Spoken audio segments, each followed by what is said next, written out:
Do you ever wonder why your middle schooler seems moody, distant, or suddenly hard to reach? In today's episode, counselor Carmen Bengoa shares what's really beneath the surface and how parents can rebuild connection, calm, and trust through some of the toughest years growing up. So stay tuned.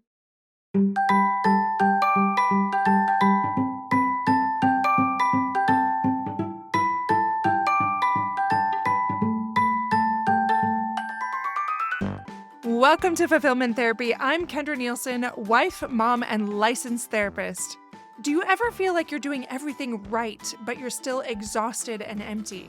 Did you think life, marriage, and parenting would be simpler and more rewarding? Sometimes you just want to crawl back into bed and lose yourself in screen time and chocolate, rather than face that personal or family stress. You are not alone.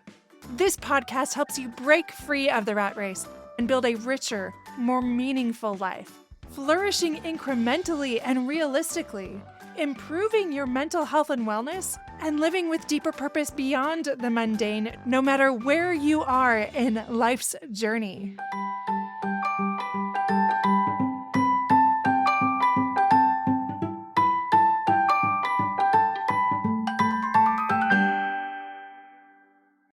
Welcome back to Fulfillment Therapy. Today we have a special guest, Carmen Bengoa, here with us. She's a licensed professional counselor with over 18 years of experience working with adolescents. So by day, she serves as a school counselor, and by night, she supports families in private practice. Carmen uses a family systems approach to strengthen relationships, foster healthy attachment, and help teens and parents navigate life's challenges together. So thank you so much for coming on the show, Carmen. Thank you for having me. So tell us a little bit about you. How did you get into this space? Why you're passionate about it? Anything you'd like to share? Yeah. My parents divorced when I was 9 years old. And throughout that process, I myself saw a counselor on and off. And it was just really helpful. And so just always had a space in my life of what would it like to be in the other chair. And so I've continued through with counseling my entire lifespan. Still am a big advocate for us all having like our own personal counselor and continue that practice. But I got my undergrad in elementary education, and I knew my first year of teaching that I wanted to be a school counselor at least at the minimum. So went on and later in my career ended up going and getting my LPC in graduate school and moved into the school counseling position. And then a couple years into that, realized that I love being in the school. That is probably a second home to me. It's always been a safe space. I specifically have worked in the middle school for the last 18 years. Love that developing brain time of life for children. And then decided, though, that I wasn't able to work with children at the capacity that I was hoping for when I had this envision of what a school counselor did. Then I moved on and opened a private practice. It's a need in our community where I live. Not a lot of counselors tend to see adolescents. So, yeah, that's what took me here. I am so grateful that you take on adolescents as clients because I'm one of those that I'm like, I think somebody else would be better suited to this. So I'm really excited to pick your brain a little bit and so grateful for people like you that are serving that population. Thank you for that information. It helps us understand a little bit more about you and your story. So just hopping into the subject listeners have asked about and even clients, they often have these struggles connecting with their middle schoolers.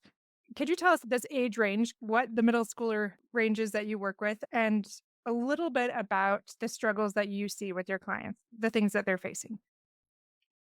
Yeah, of course. So I work in a middle school that is 6th through 8th grade. So it's about an age range of 10 to 15, just depending on when they started their school year and the beginning of that.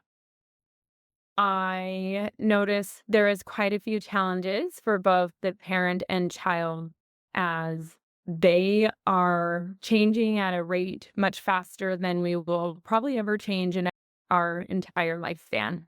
So, what I noticed the big difference is I taught both 6th, 7th, and 8th grade.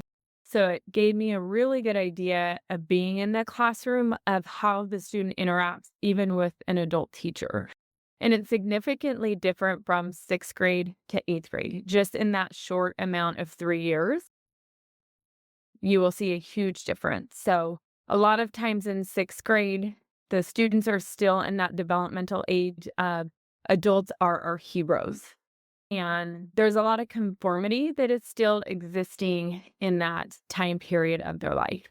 So it's a lot easier to manage a classroom. It's a lot easier to get homework done, which translates to home. It's a lot easier to get them to pick up their toys often or to behave a certain way in public. There's just more kind of a conformity because adults are put on a pedestal, and rightfully so, for safety. Young children need to see adults as that safe person because they cannot survive without that parent figure in their life at that age. The second part is they're going to start moving away from the home. And so we like to call it like the rose colored glasses start fading, and they start seeing parents and teachers and adults, authority figures. They start seeing their flaws. They start seeing them more as humans than heroes. And with that, they begin questioning often authority. They question rules. They question why things have to be a certain way. So we see less conformity and more exploration of what are the rules? Why do they exist? I don't like that rule. And what happens if I push back? What happens if I test that waters? And how severe are the consequences? Which is often frustrating for parents, teachers, and adults. Because it's like, what happened to my kid? They did everything I said. They thought I was the coolest person. They thought I was the coolest mom. And now they're mocking my outfit or my style and questioning, why do we have to have family dinner on Sunday? I don't want to have family dinner on Sunday. I want to be with my friends. So naturally, for parent and child, it is going to be a stage of more conflict in that relationship. Thanks for giving us a little background on it. And just for clarity, you're saying about sixth grade, that's when the adults are heroes. And then is it then seventh and eighth grade where you start to see there's less conformity and that shift to parents being just normal humans? Yeah, I would say that in sixth grade, there'll be some that are ahead of that that are already shifting, but you really see the transition in the middle school, working specifically in that environment where most sixth graders view the adults still as heroes. They're really trying to connect with that teacher. That's another thing you will see. They want to help the teacher and have the school jobs as opposed to eighth grade. They're like, I don't ever want to talk to that teacher and let me just be with my friends. You even see that transition in the classroom, which again mirrors the transition that we see at home.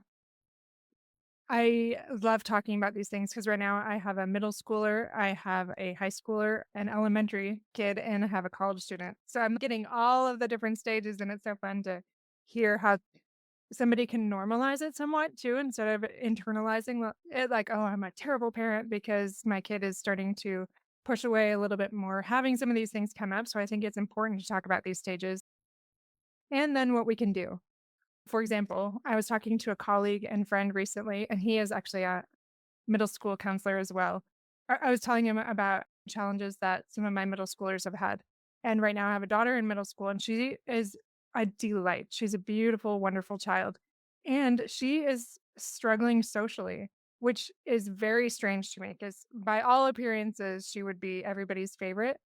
But then as I was talking to him, he was like, well, that's probably what 80% of the girls in middle school would say, that they don't have friends or people don't like them. Or can you speak to that a little bit and maybe even some differences in the genders or any thoughts on that? Yeah. So another interesting fact is if you watch children play on a playground at the elementary school, they don't often care who they're playing with. Mhm. It's more about, I like this activity, and whoever wants to play this activity is who I'm going to surround myself with. Yeah. Not necessarily a need to belong to a group. When we move into middle school, it becomes less about the activity and more about finding who I'm going to connect with. So we start noticing maybe when I say something now, a person is giving me, they call it the side eye. In middle school, they're giving me a side eye and questioning what I'm saying, as opposed when I was focused on the activity that still could have been there, right? That physical response to whatever was said still could have been there. But there's this oblivious state to it as a child. So now they are able to observe the person as opposed to the game. So now there's this question of, do I fit in? I'm now looking at these external cues that my peers are giving me. I'm way more aware of that, which also then is way more aware of what I look like. I'm way more aware of what I'm saying and how that is perceived. That creates this idea of, do I fit in or do I not fit in? Do I belong or do I not belong? And belonging, again, is something we need for survival. And as the adolescent moves from the home into living within their own peer community amongst their own age-related people, then they are going to be looking to fit in or connect and start realizing, maybe I don't belong here, and that's not safe.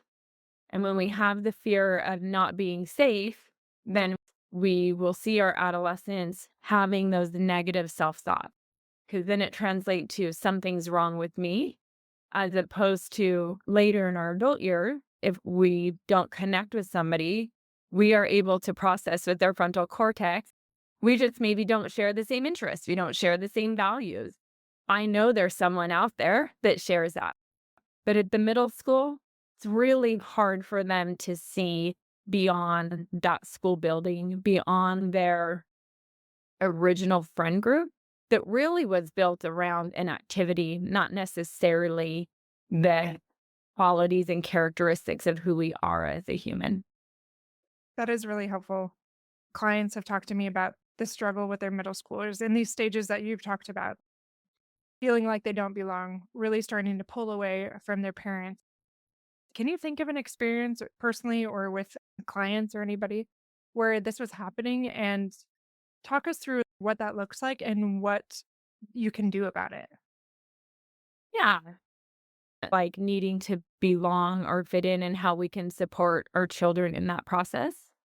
Yeah. And with that, just as parents, how to support them and how to work through that. Because at least for my daughter and my middle schoolers as well, in this stage, sometimes it becomes like behavioral problems, varying levels, but more like anger or lashing out or frustration. How do you deal with that in the home? Because they feel better about acting out at home generally. They don't do it at school as much. So, what do you do when you start to see that affecting other relationships and you're worried maybe, okay, is their mental health something I need to do more about? Or is this just a normal stage thing? Or what do I do? Yeah. So, one of the things that I really want to speak to is empowering our adolescents, Okay. which when they're moody and they're irrational, it feels a little scary as a parent to leave some of these decisions up to them. It's also the safest time in their life with you at home to learn to handle some of this on their own in order to develop the skills that they're going to need into adulthood. One of the ways we really can do that is through, I don't know if you follow Dr. Dan Siegel, but he talks about the 4 S's and being able to keep those in our mind as a parent and removing ourselves as needing to fix it. A lot of times there will be this need of, I want to confront my child's friends, or I want to teach them to block them or just drop them or not associate with them. Like, you don't need them, just go find different friends. That's often a common solution that we tell our kids. You just don't even need them. You go find someone else. There's some validity in that. How do we allow our children to develop what they want to do more on their own, where they can develop skills to overcome these obstacles with the support of their parent? Yeah. Do you mind sharing what the 4 S's are? Yeah. The four S's, which in all stages of adolescence, young adulthood, childhood, early development, are one, safety. We want to be that safe person for our child. And that is very important because it is our job to protect our children. We want our home to be both a safe place and a launching pad. So, creating that is important that when they're having these big emotions, when they're having these outbursts, maybe they're having some irrational fears. Nobody's going to like me if I wear this to school, or if I don't try out for the team, I'm going to lose all of my friends. How do we create a safe place for them to explore some of those irrational thoughts that are coming up with the all or nothing thinking, some of that fear based thinking? So, one of the things is that we want to make sure as parents, we don't create fear with our children and that safety for our children. We want them to come to us when they're afraid, not be afraid to come to us. A lot of times when we're giving our adolescents advice, they become fearful of coming to us because we're just going to tell them what to do. And they are really desiring this place to explore what they want to do, how they want to handle it. Now, with saying that, we're going to mess up as parents. The idea is not perfection ever.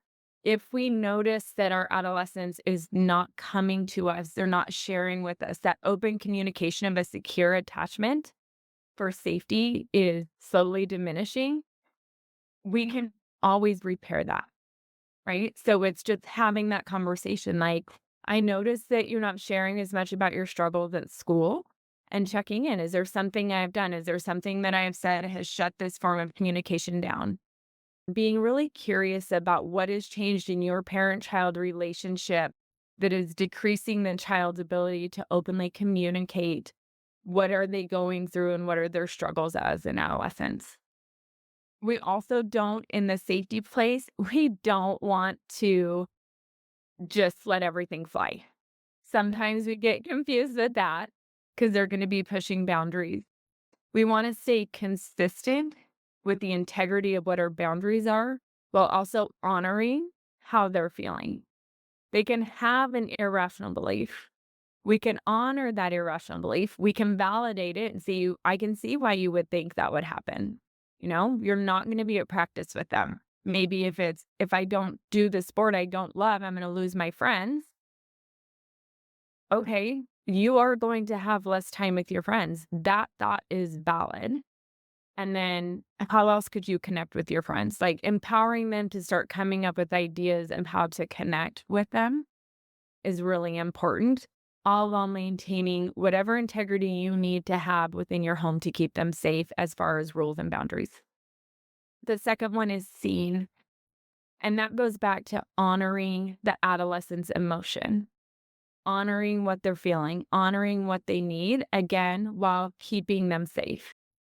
One that comes up a lot of times is sometimes maybe a child will ask to go do something with a friend. Maybe it's, I want to go dirt biking. And maybe the rule is at home, you don't get to go dirt biking unless, your mom or dad go with you to supervise and make sure you're safe, because that's a more risky type of sport. And they're really pushing, but all my friends are going. And we can just see their emotion. You're really sad. You're going to miss out. This is really hard for you to miss out. Doesn't mean we have to let them go. Allowing them, which is so hard on us, allowing them to be mad, allowing them to be disappointed, allowing them to be sad, and allowing that emotion to start and work all the way to the finish and just being with them, just seeing them. I know if you're still upset, we don't have to take them to Disneyland to compensate for that. There's no need to protect them from that feeling of disappointment when we've set this boundary of your safety is number one, and this is our rule to keep you safe.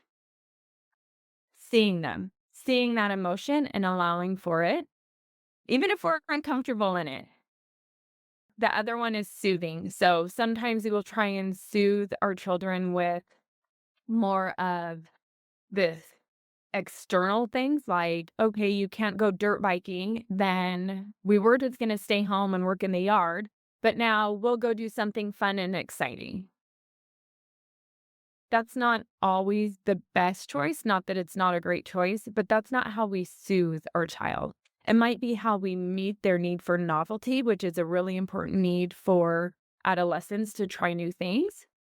So if we recognize maybe they want to go do this because they're really in need of novelty in their life, that's wonderful for us to help meet that. But soothing really comes of, I can sit in this hard emotion with you. I'm not going anywhere, and I will sit here as long as you need. I am here. This is safe. I am going to remain calm. You can be mad at me. I'm going to just continue to validate. I love you. This is for your safety. I'm okay with you being mad because you're the most important person in my life, and I want you safe. And this is how we as parents believe we're going to keep you safe. And then the last one is security, and that is the repair part of parenting. It's really that teaching what Dan Siegel calls mindsight. And repair is where I can see physically you're mad because you're storming off to your room. But how do I see your inner workings? How do I see what's actually happening, like with your thoughts? It's like mind reading. And when we can do that, when we can notice that emotion, when we can see deeper into our child, we're also teaching them how to see deeper into us. We are modeling that ability to develop compassion and empathy when someone is struggling with something. And that's a really important thing for parents to model and provide for adolescents during this time. So with those then safety, scene, soothing, and security, do you find as you are working with parents or working with middle schoolers that there's one that you don't see happen as much that parents struggle more with?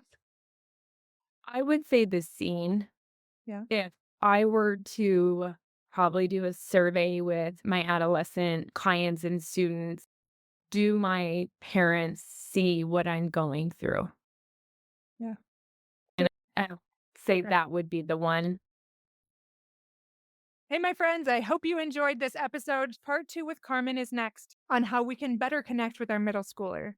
I just want to quickly let you know about our internships. If you know anyone that would like to be part of the team and part of our internship experience to learn how to run an online business and help others improve their mental health and wellness, have them or even you email us at hello@fulfillmenttherapy.org.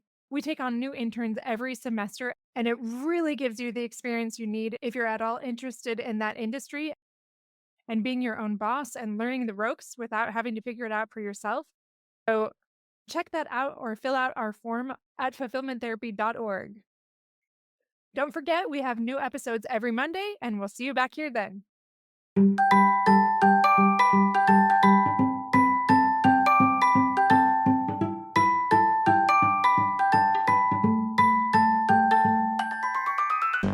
Hey friends, if you enjoyed this episode, a quick 30-second share can help someone else find support and help this podcast grow. Leaving a review on Apple Podcasts boosts visibility and keeps the show alive. Your simple acts make a big difference. I'll see you back here each week for more life-changing episodes.